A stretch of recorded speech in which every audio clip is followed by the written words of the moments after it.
Now, there are many frames in the game that are loved and hated, and Nezha is one that's kind of in between, though in recent years he became much more loved than he used to be. Years ago, he used to be hated so much you couldn't enter region chat without somebody dissing him. It's almost the same now, but for different reasons. Now, with that being said, let's get started. One of the main reasons people love him is his insane survivability. He has an extremely high survivability with warding Halo. Now, it's not the absolute best. It's 90% damage reduction, which means 10% still goes to your health. But if you have on adaptation, that means it's going to be 99% damage reduction, which is fantastic, but still not the best, because there's frames out there that can just straight up negate damage.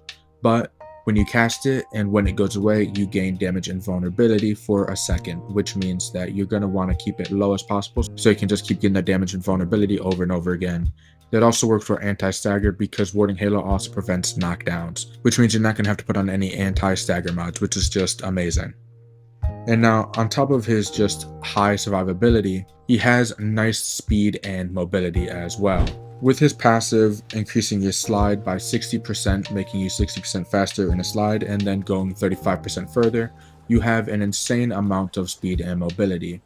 And if you're on Kratos on your melee with the evolution drifting grace, you're just going to be extremely fast, which everybody just loves, obviously. Next is just his insane damage buffs. His blazing chakram increases enemy damage by a lot.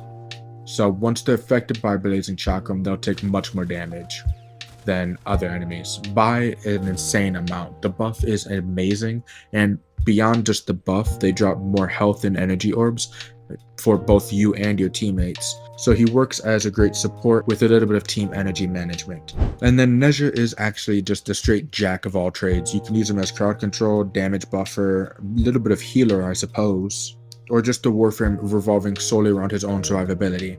And then with the augment that came out for his Blazing Chakram, Divine Retribution, you can also use him as a nuker. This is an insane versatility that not every frame in the game has.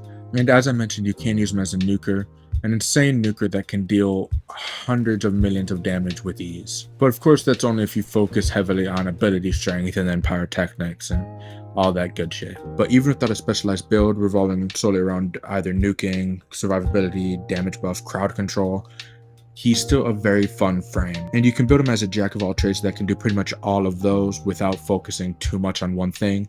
Though of course, doing that would mean he wouldn't be that good in high level content, but he would still be fun to play in normal steel path. And now, as always, I got these reasonings from both region chat and Reddit and Warframe forums.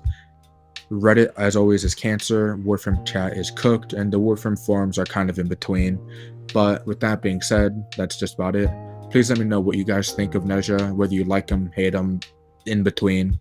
And let me know what other Warframes you either like or hate, because I'd love to hear about them as well. And with that being said, that is pretty much just about it. Until next time.